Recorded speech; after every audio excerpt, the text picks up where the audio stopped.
Strap in, kid. Welcome to the Very Bad Batch Explosion Network's after show, breaking down, discussing, and reviewing each and every episode of the Disney Plus original series Star Wars: The Bad Batch. My name's John Blight, and joining me, Ashley Hobley. Hey Dylan, excited to be here to talk about this episode of The Bad Batch without the Bad Batch. Love that. Bad Batchless. Batchless.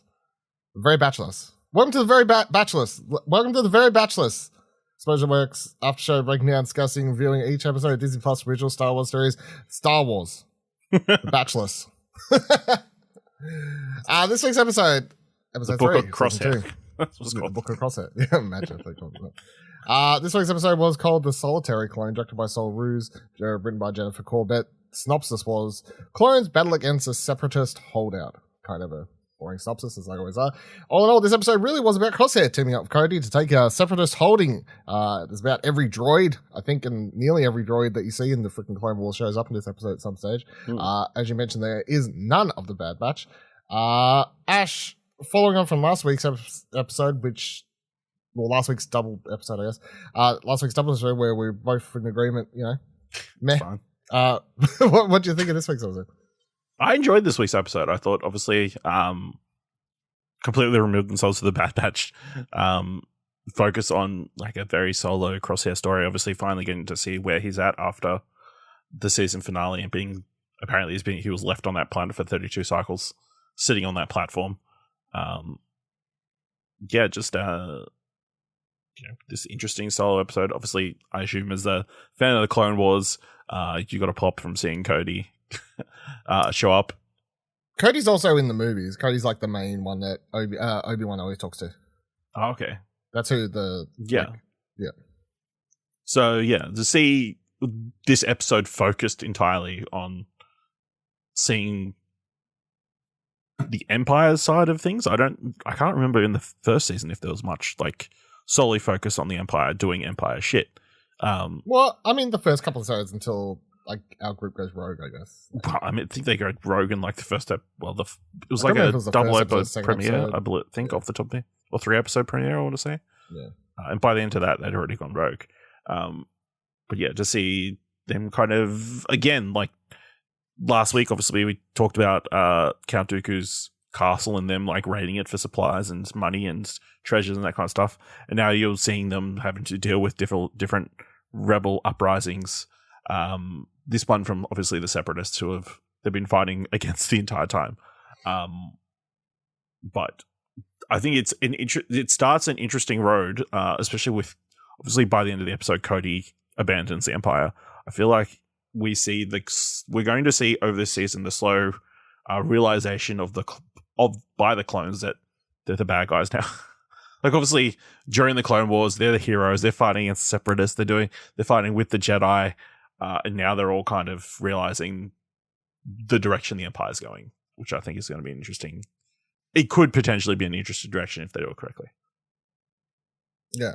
I thought it was a great episode. Like coming into this after being so disappointed with the two-parter last week, I was like, damn, this why's the quality bar so all over the place here? But so not only do we get to see it's not just that seeing Crosshair is generally more interesting. It's just all the ideas and everything played within this episode. Because on paper, the episode is as straightforward as the two-parter.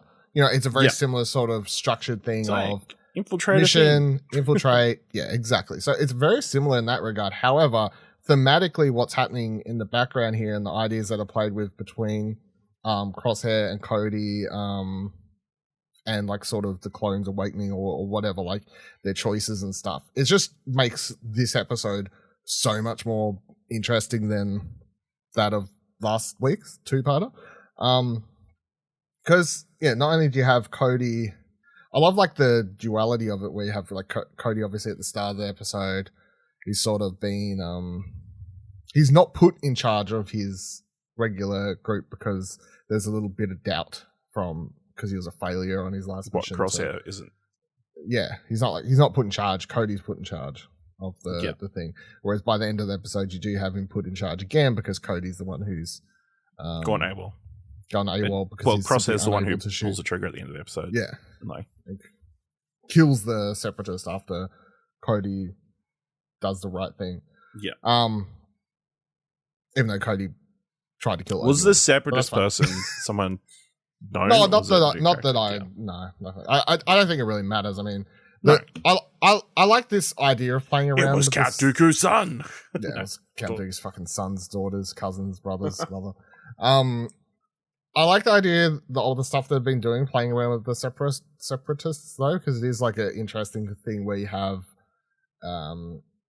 this prequel era where they set up these two political sides. They have the separatists are the bad guys. They're waging this thing now. However, in their mind, of course, they're the good guys, and they're sort of waging for freedom in the galaxy against the Republic and all this sort of stuff. But little do they know, all these people that sort of brought into it, they were just a third party that was going to be thrown to the wind after the Emperor enacts his plan. So now all these people are sort of fucked. Like they fall to neither side. Like they are literally just abandoned, and they have no side anymore. So it's sort of interesting, and something that they don't really play around with much. So that is, I like that. I liked in general, I guess, other thing compared to like just talking about the action of the episode. I think I actually found it somewhat nostalgic, but also just more fun to watch an episode of Clones versus Droids, because it's been a while, last week's episode was Clones versus Clones, which is interesting on its own, but like whatever. I feel like we've seen that actually before. Like we've seen them have to shoot other stormtroopers in the past season. So just seeing a bunch of clones taking on a bunch of clankers and whatever else, that's just straight up Clone Wars. That's like every episode is. Yeah. Yeah, every episode is some very much a throwback. Yeah. But they have everything in this. I can't think. Maybe there's like one that I can't think of, and I'm sure someone's made a list or something. But I feel like nearly every type of droid is like thrown around in this episode at some point for them to have to deal with. And that part when they're making their way up the stairwell, I thought was really cool, where he throws the thing, he like bounces the creepy droid that like jumped on him. Yeah, like the spider droid thing. Yeah. Yeah, the ones that caught the grenade. Those ones, or the ones they fight like right at the very end. Yeah, after that, yeah. Well, right before they get to the end, yeah. Yeah, so that was really cool, just seeing all the different types of droids. Really enjoyed that as well. But then, yeah, you just get to that ending moment where Cody has to sort of talk down who's the separate? Oh, the Separatist is holding. I don't know, it doesn't really matter. Some random Empire person. Some asshole. Yeah, pretty much. Real prick. Hostage. And Cody should have been a negotiator back in the day. But the only thing I'm finding annoying, and I don't want to like think too much on it and like start like throwing my arms around going, this is bullshit now.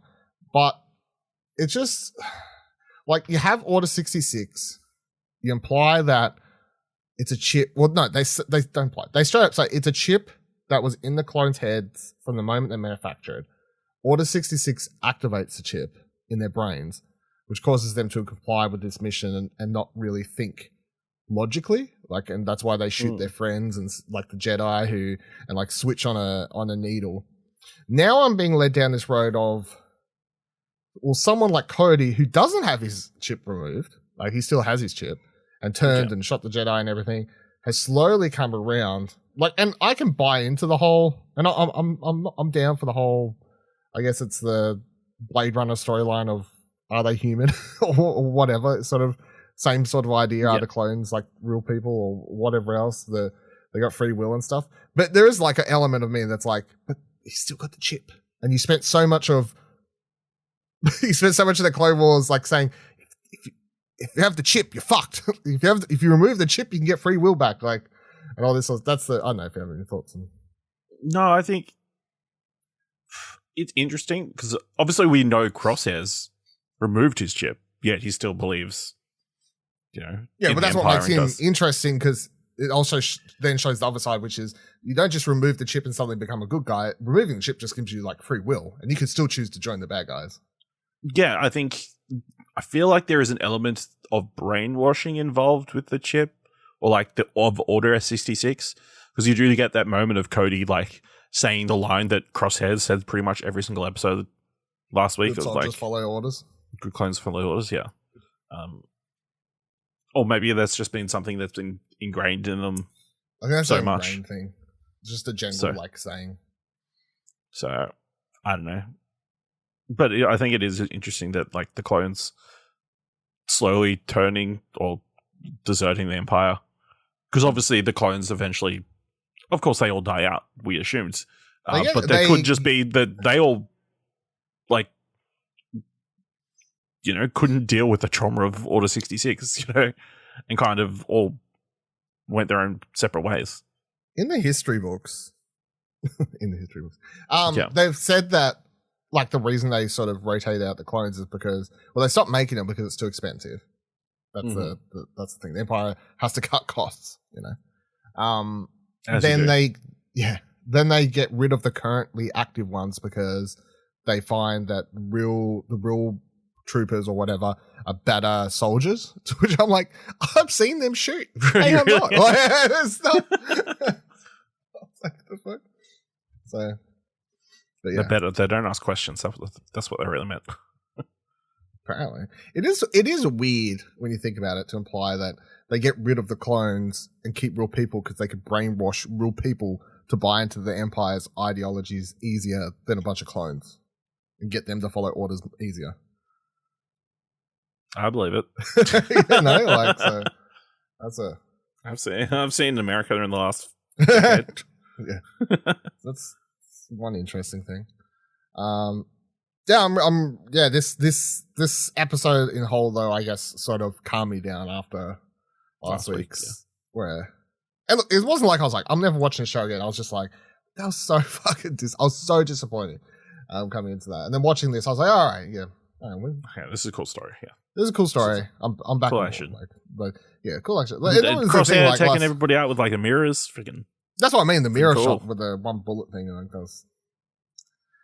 Cody's like, how far do you want me to throw it? As far as you can. Possible. I'll make the shot no matter what, or whatever he says. Like, yeah, pretty much. Yeah, badass. I don't think that's like physically possible. I think you need to have had a line of sight at some point. No, he's he's the guy. Any other thoughts wrapping up this week? No, I think again, interesting Rampart playing a big part, in control.